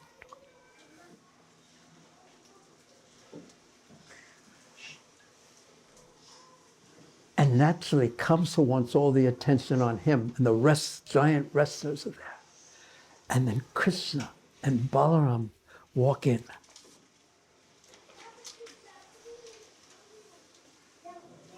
Now, picture this. I'm going to read this. Rodman, could you play the harmonium for this? Now, everyone, just close your eyes. Close your eyes. Close your eyes. Can you do it? Close your eyes. Not O. Not okay. You say. Okay. Now I'm going to teach you something. Now repeat after me. Yes, Prabhu. Yes, Prabhu. Very good. Now we'll try this again. No, you can stop now. Say yes, Prabhu. Okay. Now close your eyes. Now before you close your eyes, say yes, Prabhu. Yes, Prabhu. Okay. Now close your eyes. You forgot to say yes, Prabhu. Okay. We'll try it one more time. Give me a countdown. Okay. Get ready. You ready? Okay. Close your eyes. Yes, Prabhu. It's more difficult than training an elephant. But not as much fun. Okay, keep your eyes closed, okay? Not? I gave you an examination and you failed. Keep your eyes closed, okay? Yes, Prabhu. Very good boy, very good boy. Now listen carefully and try to picture this. So Krishna's just walked into the arena, leaving the dead elephant aside. Lord Krishna held on to the tusk and entered the wrestling arena. He entered slowly, the way an elephant walks, swaying side to side. With the tusk resting on his shoulder, drops of the elephant's blood and sweat sprinkled all over him. His lotus face was covered with fine drops of his own perspiration. And he walked into the arena looking so beautiful. Okay, open your eyes, please. Yes. Open your eyes. Yes, you're expert. You're going to get... I know. Go to bachelor degree. Huh? I have a degree. You have what? I have a doctorate degree in this. In this? Yeah. We'll find out later. Let's see if you can remember it till this afternoon. We're going to test you again. Yes. Thank you. You're getting it. You're getting it. Good. We'll give you, if you can pass today's examinations and tomorrow's examination, you'll be the doctor of Yes Prabhu. Is that okay? Yes, Prabhu. Oh, I thought I would catch you in that one, but I couldn't. You are pretty good at it. Okay, now this verse comes.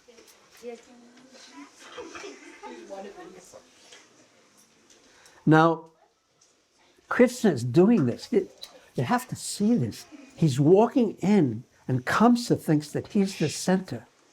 And Krishna walks in, talking to his friends, laughing, playing with the tusks of the dead elephant on his shoulders, with Balaram, just walking in. And he walks in, and he looks at Kaṁsa, who's in the grandstand, then turns around and puts his back to Kaṁsa and faces all the people and says, "Who is Kaṁsa? Who is Kaṁsa?" And our Acharya, Jiva Goswami, describes that by his effulgence, and he was showing so much effulgence, by his effulgence, he was saying to Kaṁsa, "Are you so strong? If you're so strong, then how come you had to place the elephant by the door? How come you didn't stand there? If you're so strong, why don't you come and take these tusks from us?" He didn't say that, but by his sheer look of power, he was telling Kaṁsa this. And all the people were simply staring at Krishna. But they all had different moods. And they all saw Krishna differently. And this verse is so important for that reason. Because Krishna, according to our acharyas, quoting from the Vedas, Raso Vaisa, he is the reservoir, the source of all relationships. He keeps them all within him. Now there's a very important point that we will make from this, and I really do mean it's a very important point. And you're also amazing because you've been talking for 2 hours and you're all sitting so attentively, even the youngest of the boys, and even our doctor. What's your name again? Me. No, not me. Oh, no. Are you directing? Okay. Rama. We have Krishna and Rama. Okay. Who's stronger, Krishna or Rama? Me. We'll start all over again. Close your eyes.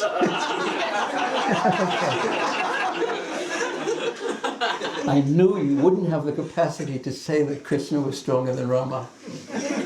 I knew you wouldn't be able to say it. Who's stronger, Krishna or Rama?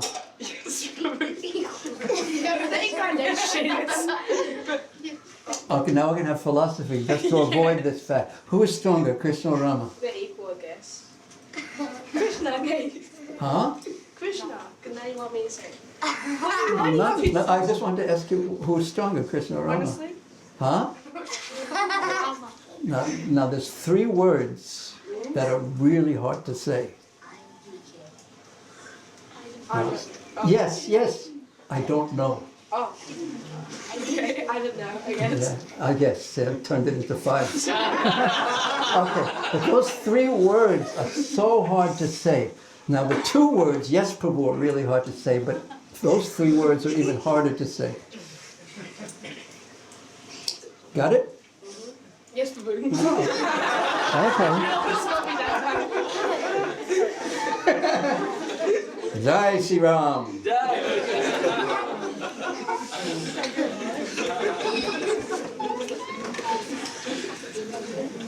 Now this verse.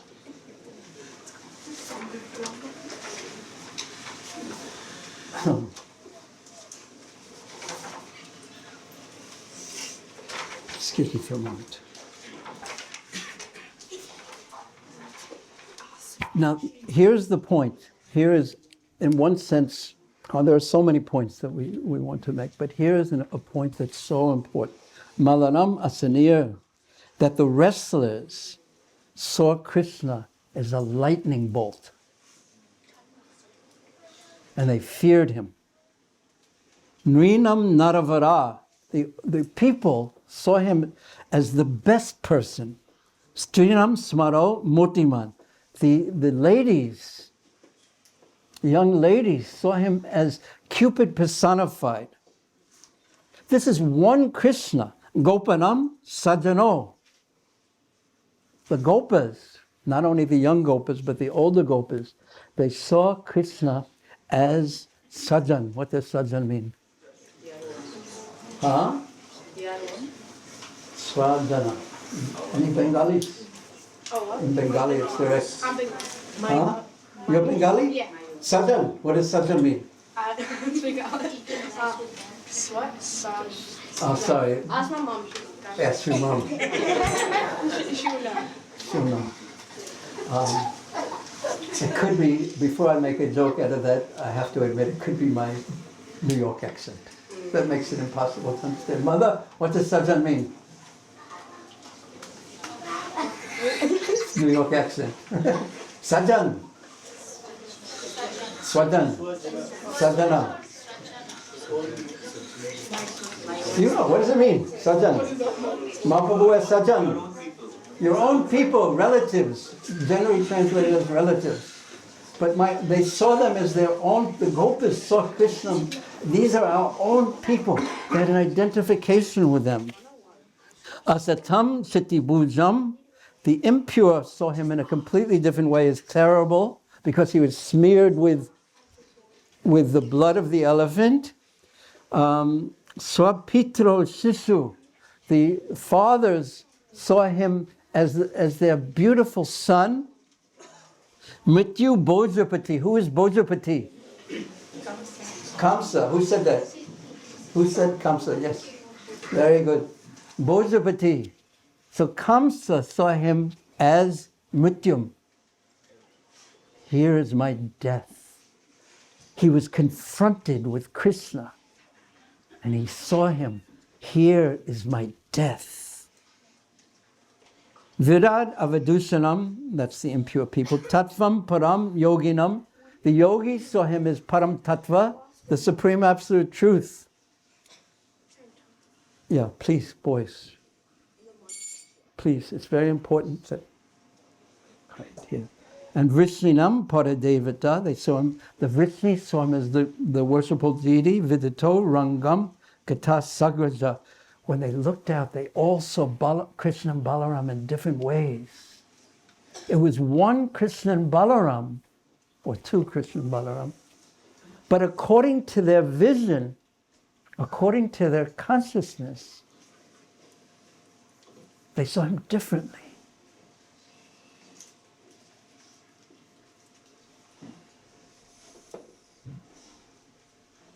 Therefore, the Krishna consciousness movement, the processes that we follow, we do things every day.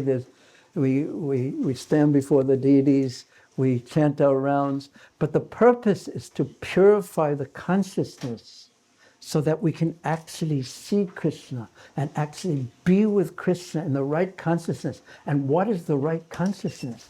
The right consciousness is, we can look at it in two ways. One as duty,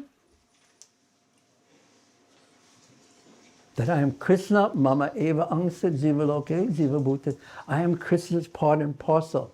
I am not the supreme. I am not the center. This simple consciousness that is so obvious is so difficult to accept, that I am not the center of existence. And all the Brijbasis, all the residents of Vaikuntha, they know this. They don't think it. They don't read about it. They know it completely. They've realized it. Otherwise, they can't be there. That it is Krishna who is the center. And it is Krishna who is supposed to be pleased. It's not about me. It's about Krishna. And when we don't want that consciousness, immediately we are given false ego. And false ego separates us. It clouds our vision, so we cannot see accurately. We cannot see that it is Krishna who is the center. And the Bhagavatam it's simply, not simply, but it, and not only, not simply in the sense of only, but it wants to teach us that it is Krishna who is the center. There's nothing in existence that's separate from Krishna. Everything has a connection with Krishna. I may accept it, I may not accept it, but everything is Krishna's. It is meant to be used in Krishna's service. There is nothing separate from Krishna, including me. I am Krishna's. And if we, this is called Gotrapte Varanam Tata, or surrender, if we can actually accept that I am Krishna's, then the consciousness that we get automatically by accepting I am Krishna's is that I am protected by Krishna. And one step better than that is Krishna is mine. But unless we have consciousness that I am Krishna's,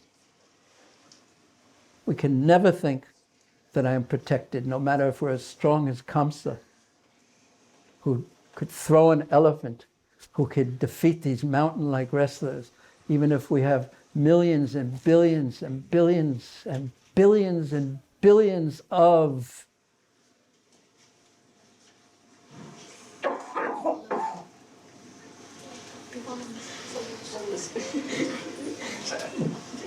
Get it, say it. Followers.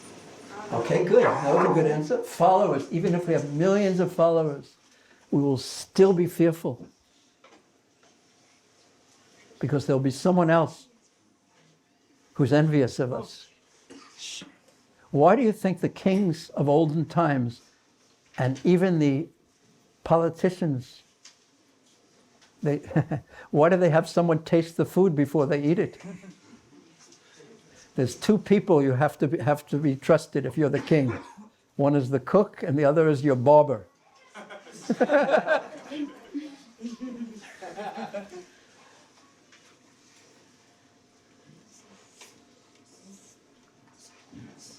But always fear. Because this world is filled with so many people wanting to be the center, thinking that I am the center. But as soon as Krishna is actually in the center, and this is this is the purpose of sadhana bhakti, of samukya instead of bahyamukya, turning to Krishna, is to put Krishna in the center. And then one becomes abhaya, charanadamina, surrendered, fully protected by Krishna, in love with Krishna. But otherwise we will see Krishna, we'll see Krishna, we'll think that he's meant to give us this or meant to give us that, or we're angry at him or this or that. We'll see him as a thunderbolt, we'll see him as, even if we're face to face with Krishna, we won't see Krishna. And then who, this comes out later, who, I won't even ask the question now, I'll ask it when it's the right time. But I will ask this question, and I'll keep it short. It's something for you to think about. Now you have, if Krishna's the kind of entity, or absolute truth, please listen carefully, even the youth amongst us, please listen to this. If Krishna, yayatam mam papadyante, if he's reciprocating with everyone according to their consciousness, if Kaṁsa has one consciousness and he sees Krishna as death, and the rest of us have another consciousness, they see him as a thunderbolt, and someone else sees Krishna as their relative, and someone sees him as the best of the Vrishnis. No, if he's reciprocating, he's giving, please listen to this point, he's giving you the consciousness that you're seeing him by, according to your own consciousness. So are you really seeing Krishna, or are you seeing your own consciousness? Now Krishna's giving it to you, he's reciprocating with that. So you're really seeing not Krishna fully. Now that leads to another question, and there's an easy way to understand it, but a very not easy way also. If your vision of him is based on your consciousness, what does he really look like?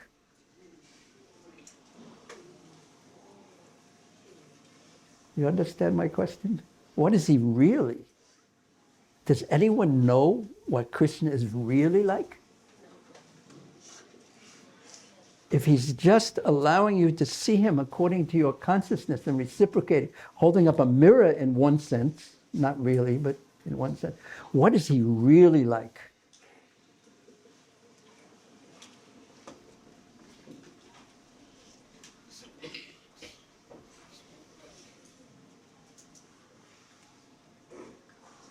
Now's a chance for you to demonstrate how much you've learned in this class by using the 3 words. Okay, yes, Prabhu is the first one. Oh no, I don't know. You're answering that on behalf of us all. But that's on one side. But if you look at it with an example, take it for yourself. Each one of you are persons. Every single one of us are persons. How many people know what we're really like? Like when you walk into, how many of you have bosses in your office? Raise your hand if you have a boss in your office. Okay. Does he only, when you see him first thing in the morning, what do? You smile like that, no matter how you're thinking. But does he really know what you're really like? What you're really thinking? What you're like inside? Well, you'll find out what I'm really like. It's terrifying. Now, I want to teach you one more thing, Ram. Fold your hands. Very good. Now sit properly. Okay. Okay. You can see you're a good leader because everyone else is doing it too. Probably the adults also. Some of them. Now, another thing you have to learn is how to be quiet. That's very difficult, isn't it? Okay, but you can learn it. We have confidence in you now since you're such a good learner. Fold your hands properly. See, from now to the end of class, which is very soon, you have to keep your hands folded and sitting properly and be quiet. Now, how many people really know what you're like? Really, all of you. Krishna. And how many people do you know who think they know you? So who is it amongst your friends and associates and relatives and family members or whatever who you trust enough to reveal what you're really like, everything? And if you have one person in your whole life like that, you're lucky. Fortunate. But the point I would like to make is that what allows you to trust that person so much that you'll be yourself completely. The trust is a product of love. So that one who loves you the most is the one you trust the most, because they would never, ever use that information against you or hurt you in any way because they love you. And that is Braja. Krishna in Braja can just be himself. The most secret part of him, he shows to the residents of Vrindavan.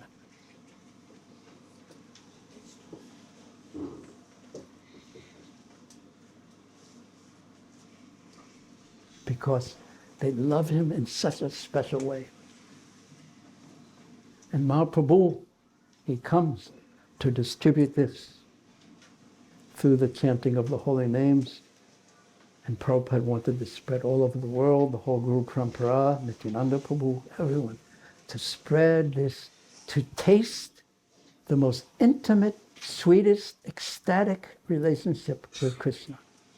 And we're going to, in this pastime, which is such an adventure story in one sense, but so many secrets will be revealed of Krishna consciousness.